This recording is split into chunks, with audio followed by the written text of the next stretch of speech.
The Real Monica Adams Show is brought to you by Exist Stretch. Stop by for your free consultation and 30-minute introductory stretch today.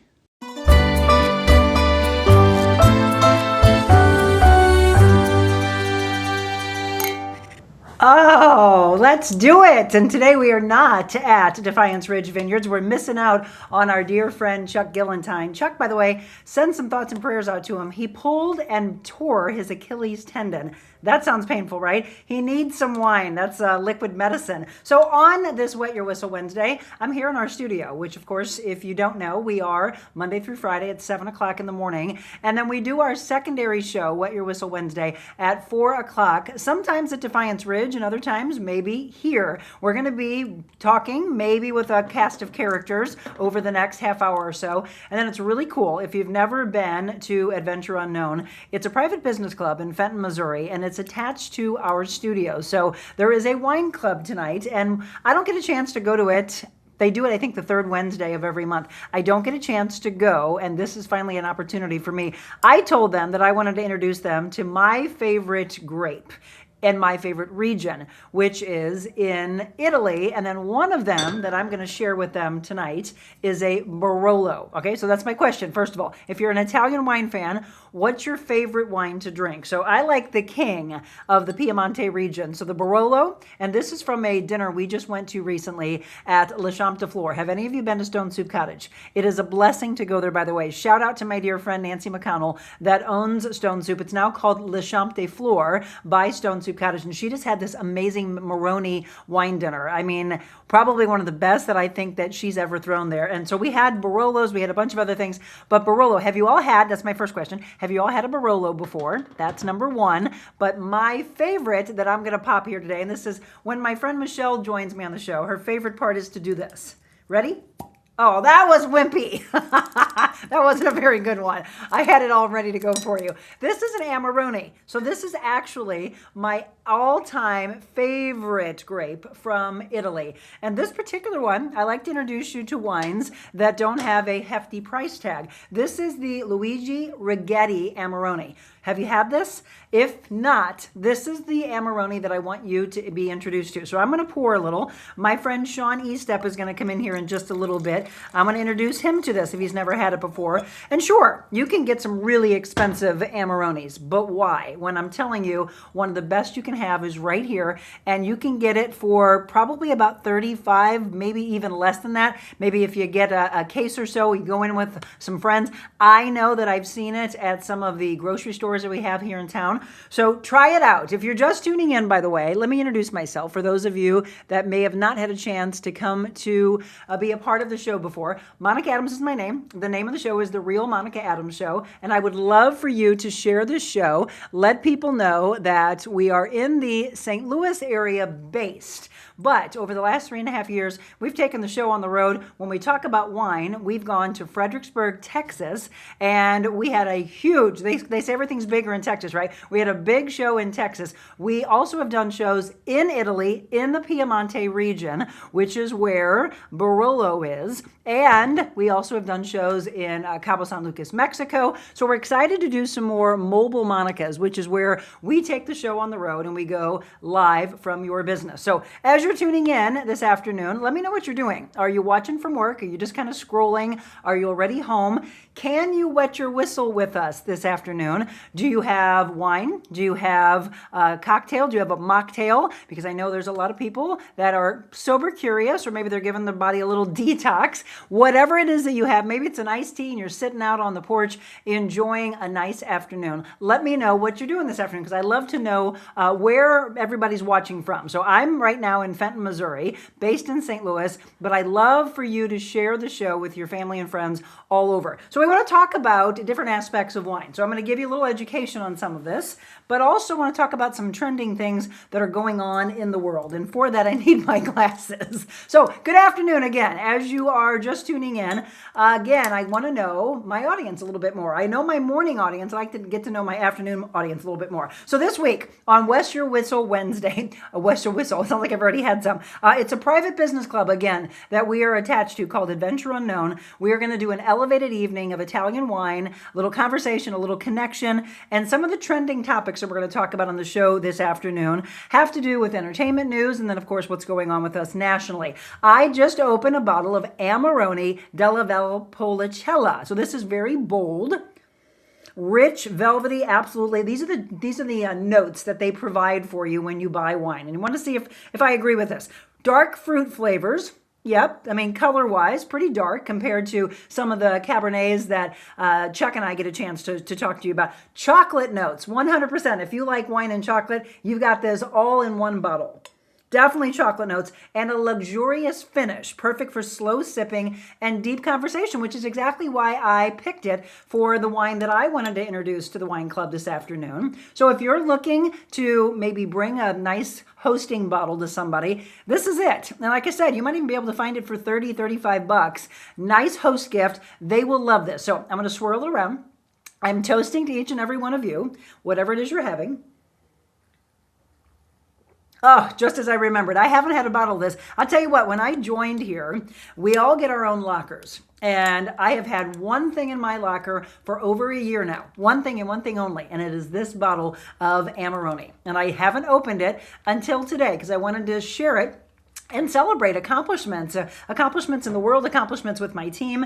This particular one is a 2019 Amarone della Valpolicella. It is Luigi Righetti. Again, if you would like to try this out. So we're also going to introduce them. I'm not going to open it by myself, but we are going to introduce them this afternoon to Barolo. And this is again from Amarone, M-A-R-O-N-E, Amarone. And this particular Barolo is, well, actually all Barolos, the king of wines, made from Nebbiolo grapes in Italy's, now we're going to probably call it the Piedmont region, but if you're from Italy, you call it Piemonte, right? Elegant, structured, earthy, age-worthy, notes of cherry, rose, leather, and spice. And for Barolos, for people who drink Barolos, I would say you probably are going to agree that you would rather have food with it. So we're going to have a really nice charcuterie spread that we will be pairing with that because, again, as far as an easy sipping, I would say to introduce yourself to some of the other grapes of Italy. Maybe a Brunello. They call that a baby Barolo. Sophisticated, smooth, rich cherry and tobacco notes.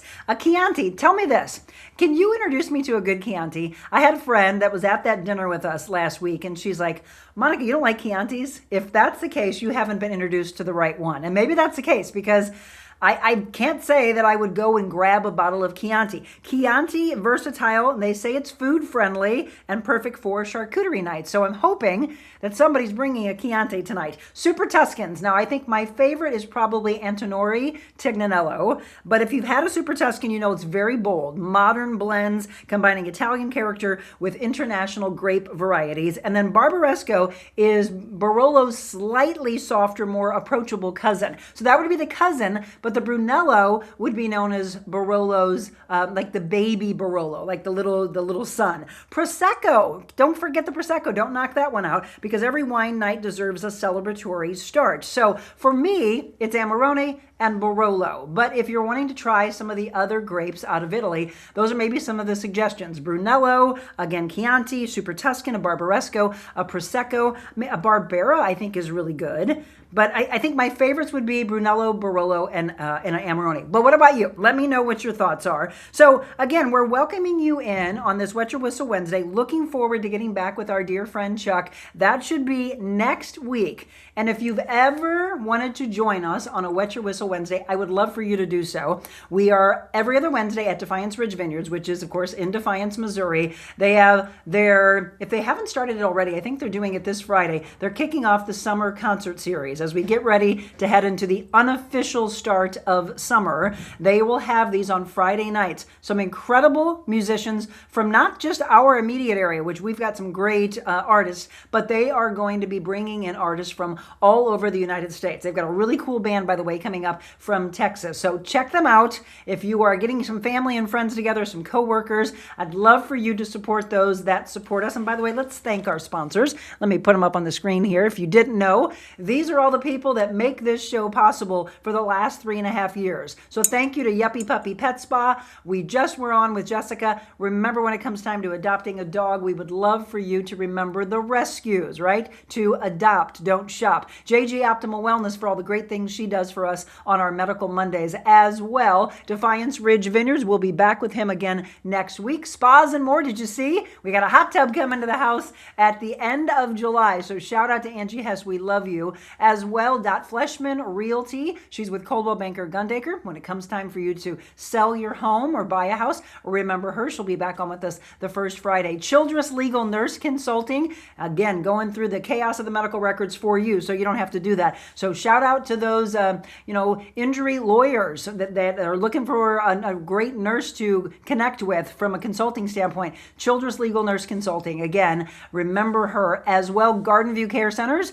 just welcome them on after taking care of my mom. I love the way that's all come about, right? That was so not planned, but how beautiful how it all came together. Of course, Exist Stretch, becoming our title sponsor. Exist Fitness for a great gym, and Life Exists. Right now, they're running $38 special for massages and facials, which is unheard of. $120 value for $38. So thank you to each and every one of you. Okay, let me see. We got a couple of comments. Latanya, how are you? Good afternoon, Monica and friends, she says. Linda, so happy to watch the show. I love your outfit. Thank you. I love fashion. You know that, Linda. Absolutely. And Janet, good afternoon. My day has been great because I heard you this morning and now I'm hearing you this afternoon. All right. You're all very sweet. I greatly appreciate that. So as you're tuning in this afternoon, I want to know, are you tipping back with us, or are you playing a little hooky, or are you scrolling and waiting for 5 o'clock to come around and be like,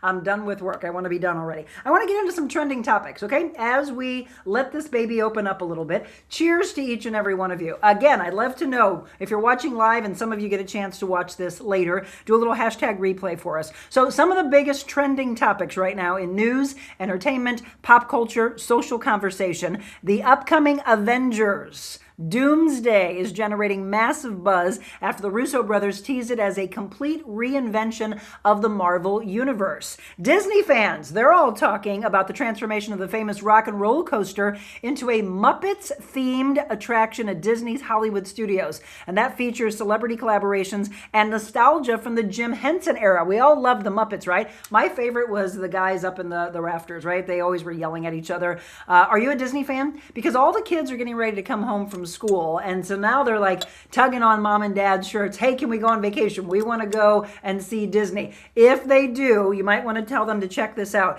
Taylor Swift, by the way, is making news, and I've got a couple of things. Where's my phone? A couple of things that I want to bring up that have to do with Taylor Swift. Darn it. I may have thrown that away already. So Taylor Swift and, of course, Travis Kelce. Everybody's talking about, are they, in fact, getting married this summer? Is it right around the corner? The last story I just read before I went on said that they were fighting over a prenup. Who makes more money between the two of them, by the way? Taylor or Travis? I would think Taylor. Right? With all of the records that she sold and the longevity. I don't know, but I mean, those two are not going to have to want for anything for a long time. Swift, by the way, dominating headlines ahead of the 2026 American Music Awards with the most nominations this year. And for those of you that are Swifties, I know you're excited about that. And BTS, we're not talking about behind the scenes, the return of BTS, anticipated tours from Ariana Grande, fueling global fan excitement for 2026 music culture. And the entertainment world is heavily discussing AI's growing role in film production after director Steven Soderbergh revealed the use of AI in a documentary. The project actually is coming up about John Lennon. We told you AI is going to be taking over so many aspects of all of our jobs. And when it comes to, I think I first started talking about AI with medicine about 3.5 years ago. I said to the doctors at the time, are you scared? Are you worried about it? Do you think it's going to be a good thing? And the physicians we had on at the time said it will definitely be able to help out with regards to, all the paperwork that they used to have to do and some of the aspects of computer work. But now we're talking about them truly being the one that you're going to see. Can you imagine a robot coming in to take care of you? I can't. That would just blow my mind. All right, let's see. Who else is on here? We are never too old to watch the Muppets. I love them. I know. Who's your favorite? I loved the Muppets. Okay, so that was the trending entertainment and pop culture. Let's get into national and cultural conversations. So AI privacy concerns continue trending as people debate how artificial intelligence is impacting everyday life, creativity, media, and personal information. Travel and summer entertainment season are beginning to dominate headlines. Concerts and festivals, conventions and blockbuster movie seasons kicking off nationwide. Let me just say here closer to home, and I'm so sad that I missed it, but work always gets in the way, it seems. Michael Jackson the musical just opened up at the fabulous Fox Theater last night. If you have never seen it, this one, do not skip out on. I saw it last time it came through, and there were two, by the way, that played the role of Michael Jackson. I believe we saw the secondary one, and Jim and I looked at each other and thought, I want to go again, because I can't imagine the guy being even better that was probably the one doing more of the starring role. So MJ the musical at the fabulous Fox through this weekend for sure. If you haven't bought tickets, please do so. Don't miss it. It's one that you'll be talking about for a long, long time. What else? Fashion and celebrity style remaining a huge social media conversation after recent red carpet appearances and summer trend revealing Hollywood's biggest names. I asked this on our morning show. Do you all watch the award shows like you used to? Like they just had the ACMs. And I'm just going to tell you, I never had a chance to go to the ACMs, but when I worked in country radio, the CMAs were a regular part of my fall. And so we would go, we would interview probably about 35 different artists, some of them that are still around after all these years, which I think is amazing. Probably the one that I think of the most is Blake Shelton. I remember Blake when he was just in his 20s and he had his long hair, he had that mullet. Now look at him. He's huge all over, these celebrity shows to pick the next big artist. So it's cool when you see lasting power. My favorites, Toby Keith, Reba McEntire, Clint Black, Garth Brooks, Keith Urban. I just recently saw the movie I Can Only Imagine 2. I went and watched it again. Trace Atkins in that. So who would have thought this incredible baritone voice that we used to listen to would then become an actor? It's just, like I said, longevity. It's fun to see. But yeah, country radio was probably, when people ask me what my favorite thing was in my career, it was working at WIL. Absolutely, hands down, doing the morning show with David Craig, Elaine Everett. We also had Debbie Connor. You all remember her maybe, as well as Jason. I can't for the life of me remember his last name. I think he might still be in radio. But those were some of my favorite times of my career. And again, like I said, from the award standpoint, we all went to the CMAs. We would go to the show. We would go to Nashville, first of all, to Emerald Studios, and we would do all the interviews. Then we would go to the CMAs. And back then, everyone was watching. It was all about watching the red carpet, what everybody was wearing, and then the award show. And then it seems like it's just kind of lost its luster, kind of like television has and even radio has. Everything's changed so much. We're in such a fast-paced world of, short attention spans, and people are just like, okay, yeah, quick, love that outfit, move on. Move on to the next thing. But tell me, do you watch the award shows? Because I think we were just talking about, like I said, the ACMs, Grammy. I just saw Michael Bublé at the Grammy Museum for a friend of his, and I just thought, we're all missing out on so many things like we used to. But what's taken its place? Maybe that's the question I have for you. What has taken its place? Okay, what would an Amarone and a Barolo pair with? That's what I want to know. We're going to have charcuterie, but my dear friend Nancy talks about cured meats and what you should and should not put that together with. And when it comes to Napa cabs, she talks about what you should be laying out, and it shouldn't be these particular meats that we normally would put out in a charcuterie platter, which to me is fascinating. I think the art of pairing food and wine is one of the hardest things until you really get that knack, or you talk to someone that's in the industry that's a sommelier. Some of you say sommelier. It's sommelier, right? We think of the movie Somm. My brother is in the industry, and he's like, that's how you actually say it. Okay, fine. Didn't know that. Here's my questions for you. Is streaming culture ruining event television? What do you think about that? I know for us, it allows us to come to you through streaming platforms like Facebook, like LinkedIn, like YouTube and Twitch and X and Rumble and YouTube and Instagram. We're on 7 different platforms. We cross stream on my personal page, so we're on my personal page as well on Facebook. To me, yes, it takes and has a little bit of a knock to organized, or you could say traditional TV and radio. But it's the evolution of how we're able to come to each other. So for us, we love streaming platforms, right? We couldn't do this. We come to you live, and then you get a chance when you're home from work. You're like, oh, hey, I missed, what's your whistle? What's this? I didn't get a chance to see it this afternoon. Or you see it on the weekend. The way it used to be, unless you hit that DVR and you caught up on everything on the weekend, you missed. If it weren't, it was like appointment viewing. I always think of 4 o'clock in the afternoon, religiously watched Oprah Winfrey. Or 3 o'clock in the afternoon, I would watch Ellen DeGeneres. Now people watch Kelly Clarkson until she's wrapping things up. And then who's going to be the queen of the talk show? Don't know. It's all changed because people aren't watching it like they used to. Stephen Colbert, didn't he just wrap up? Right? We talk about the Tonight Show, the way it used to be.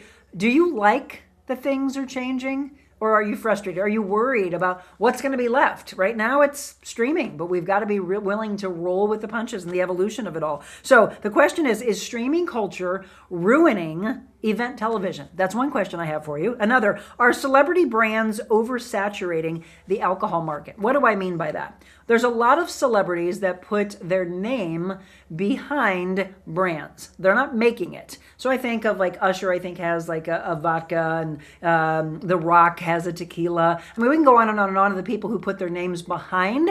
But do you all know that Pink, right? Alicia Moore, but Pink is what we all know her by. Alicia Moore, aka Pink, is an actual winemaker. In Santa Barbara, the name of her winery is Two Wolves. You can't go and visit it, but you absolutely can put your name on the list to, unlike a lot of people in the very beginning where you had to be one of the very first, and it was a very kind of boutique or kind of a cult wine club. Now you put your name on the list and you might be able to get an allocation right away. But she's an actual winemaker. That's the difference. And so look it up. Two Wolves Wine, which I think is my favorite is Group Song, by the way. So just giving you some wines to try out. Which generation appreciates wine culture the most? Oh, that's a good question. What do you think? Is it boomers? Is it Gen X? Is it Gen Z? I don't think it's millennials or Gen Z. They've got into more of like CBD and cannabis and gummies. That's a whole nother wet your whistle for us to do. Chuck and I have talked about it a little bit, but it's definitely taken a hit for the alcohol industry, the wine industry and the alcohol industry as a whole, because of the fact they came out with gummies and CBD and again, all the things that they're turning to. So what particular generation do you think appreciates alcohol the most? Sean, come on in here. I told you there might be a cast of characters that will join. So Sean Estep, who I actually mentioned on the show just a couple of days ago, and you're going to be hearing a lot about him. Come on down. You're the next contestant. Uh-oh. So have you had Amarone? I have not. Oh, good. He's never had it before. So folks, this is Sean Estep. Let me introduce you. Yes. So tell them a little about yourself. You're taller than me. I know that much. I got to open this up. I'm taller than my wife. I am Sean Estep. I'm founder of the Estep Law Firm. Yeah. I've been practicing law for 30 years. 30? Over 30 years now. Oh, my goodness. Since May 3rd. Okay. Anyway, I'm an estate planning and elder law attorney. And you all heard me today, maybe on the show, say, can you believe that we've put it off this long, which is so silly, but all that matters is it's happening. Exactly. Right? So do you all have a will or a trust that you've put together? Are you taking care of yourself and your loved ones? This is what we're going to do. So you're going to be hearing a lot about Sean coming up. All right. I'd be rude if I didn't pour you this. Perfect. So tell me this, because we're talking about Italian wines. Okay. What is your favorite grape from Italy? Oh, goodness gracious. Barolo, probably. Okay, so that's what I'm going to... Favorite. This is a Barolo. I'm not opening until we get into the wine club. Okay. This is a 2020. This was the dinner that we went to just last week out at Stone Soup Cottage. Isn't that delicious? Yeah. Okay, look, and here's the thing. So many people think that they have to spend an enormous amount on a really good bottle of Italian wine. That is not true. This wine, now I haven't checked in a little while, but that wine I used to be able to get for like $30. 35. It might be around 35 to 40 now, but a great hosting bottle that will blow that host away. That's kind of where my wife and I'd like to be, around $30, $35 for a good bottle of wine. There you go. So it's Luigi Righetti, and I'm going to tag them in this when the show wraps up. Luigi Righetti Amarone. You've never had an Amarone. That makes me excited. It's my favorite grape from Italy. Well, let's do this. Cheers. Cheers. First time, not last time, you're going to see Sean on the show. By the way, for all of you that are on, and there's a bunch of different platforms, as you watch live or you watch later, you can let us know what it is that you are drinking. So, excited. Now you have to tell me what to expect. I've never been to the wine club. Third Wednesday of the month, they have it up here at Adventure Unknown. So expect the unexpected. We try to bring a lot of different things to the table. Tonight we're going to have white wines, we're going to have a bubbly, we're going to have what you're bringing. We have my friend John Lazaro, our friend John Lazaro, who's going to bring, I think, 3 bottles. One's a Barolo, one's a Barbera, and then something else. So he's got, and by the way, he has 2012, which is a fantastic year. It was a really great year, by the way, in Napa. I'll be interested to see how it was in Italy. But I was running through telling them about grapes in Italy earlier, and some of them, again, a Barolo is called the king of. So that's big. Right? It's a big, big wine. So don't think you're just going to open it up and not have food. You need some food with it. You need some steak with that. Yeah, absolutely. Now, you can have your charcuterie. We'll see how well it pairs. But also, Super Tuscans. Have you ever had a Super Tuscan? I've had Super Tuscans. Okay, so Antinori Tignanello is my favorite. Have you had that? No. No? What's your favorite Super Tuscan? Do you know? I have no idea. No? It's But you've one of had those them. wines. Yeah, it's one of those wines where somebody said, "We've got a Super Tuscan, we've got this, we've got that. I'll take the Super Tuscan." And it's nice to drink with your, say, a pasta and a red sauce. Yeah, or Nebbiolo is one of my favorites also. But we talked about Brunello's, which is the baby Barolo. And then the cousin of Barolo is Barbaresco, which I believe we're going to have from John tonight. I believe so. Prosecco, which is what a lot of people like to start off, as soon as you're coming to an event, it's like, here, have a glass of Prosecco. But Brunello's, Chianti, I'm hoping somebody brings a Chianti because I've never found one I liked. Well, when I was younger, we used to get that Chianti in the wicker basket. Oh, yeah, exactly. Or sitting at a good Italian or any kind of Italian restaurant in in that wicker and then with the red and white checkered tablecloths. Exactly. So Chianti, that's what I've always thought. And I know there's some great Chiantis out there. My friend Lonnie's going to be like, "Monica, you haven't had a good one if you think that's the only Chiantis that are out there." So I asked earlier, and before we wrap up, I just want to see what you think about this. Which generation appreciates wine culture the most? I'll ask you, and I'll ask Sean. Which generation do you think appreciates wine culture the most? I think right now boomers probably do. That's what I think. think. That would be my thought process because and I just heard you as I was walking in that the newer generations, they just don't because they've gotten into gummies. And when I was in Sonoma, I think it was in March, we heard so many stories about vineyards being pulled out or burned down, and because there's just not that call for wine anymore. Yeah. We just came back. Well, you did too. We just came back from Napa, and it was astronomical of how many different wineries that I know were open before that suddenly were closed, and they said we just can't, compete with what we're seeing. The younger generation, they also drink more. If they are going to drink, they drink craft beers or they're drinking bourbons. Now the new thing is tequilas. Yeah. But it's also this huge movement of sober curious or sobriety.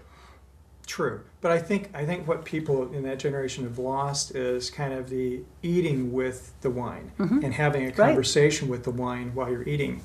And part of the wonderful thing about wines is that when you eat and have conversations, it's you eat better, you eat more slowly, you enjoy your food because you're talking, you're drinking, you're having fun. So to me, I think that's what's lost. The experience of it all. Yeah. I mean, that's the thing. I talked about these particular wines we're drinking. The Amarone, would you agree with this? So as you pick it back up again, look at it first, right? That must be my cue to Bold, pick it back up again. Bold, rich, and velvety. Let's take a look. Unforgettable, by the way, right? He took a taste and he was like, wow. Yeah, and you take a look at it, it's a nice, dark, rich color. Do you agree that it's different from the look of a Cabernet? It is. Right. So that like the more of the ruby red that we get from Cabernets, this is much darker. It's almost cola-like or chocolatey. And that was one of the things that the notes say, intense dark fruit flavors, chocolate notes, and a luxurious finish. Absolutely true. See, the people who write these things, by the way, know what they're talking about. And then the Barolo, which we'll have in a little bit, is much bolder. As I said, it's from Nebbiolo grapes, which if you see a Nebbiolo by themselves, you should get that as well because it's great. The Piedmont region, or here we say Piedmont, Yes, we do. That's more elegant, structured, earthy, age-worthy with notes of cherry, rose, leather, and spice. I highly recommend that if you're going to try a Barolo, that you have it with food. Because again, it's not one of those where you just pop it open. Oh, we're sitting by the pool, and they'll be like, whoa. Especially if someone's never had wine before, it's not a wine to first introduce them to. True. Okay, so boomers. I'll ask you, you can drop in comments. I know a lot of you normally watch this after you get home from work. Which culture, which generation I should say, appreciates wine? I agree with Sean. I think it's boomer, and then I think it's Gen X. Right. And then I don't think it's Gen Z and millennials. I just think that they're into something else. Do you think AI helps or hurts music and movies? That's a good question. I have no idea.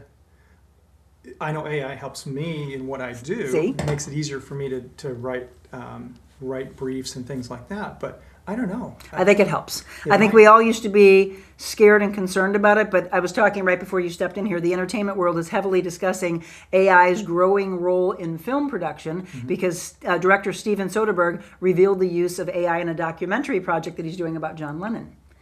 So is it more kind of the editing, so you can run film through the editing process Well, with AI? I think that's like the simplest things that they're seeing happen. AI has just completely taken over. If we first started talking about 3.5 years ago on the show, and it was at the time, what is AI? Everybody was talking about how scared they were of it. And now we're all utilizing it. I mean, how many of your friends go to ChatGPT? As my assistant says, Chad. Her Chad. friend Chad. Yes, She talks or to Chad all we the say time. Chatty. Chatty? Yeah, we like Chatty. Yes, Yeah. Chatty's our friend. Let's see. Are dinner parties and wine clubs replacing nightlife? Ooh, that's a good question. I don't think so. I think think they're it's part of blended. it. I think they're Yeah. part of it, though. Yeah, I think it's because blended. you meet people there, and you extend that family or the people that you have conversations with and have dinners with. Yeah. So I think it's a way to introduce people to wines and each other, and then do things outside of that. So that's part of what our wine club is. I was just going to say, we're going to find out because We're a gonna lot of find out. people that haven't met each other, do they exchange phone numbers and say, hey, let's go out for dinner? I agree. I just think it's an icebreaker, if we will. Absolutely. Okay, a couple more. Why are people craving more intimate experiences instead of loud bars? Darn good question. What do you all think? Again, a lot of you probably will answer these questions a little bit Me, later. I think because you want to have a conversation. It's hard to, right? Bar, no, I met my wife in a loud bar, and I love her to death.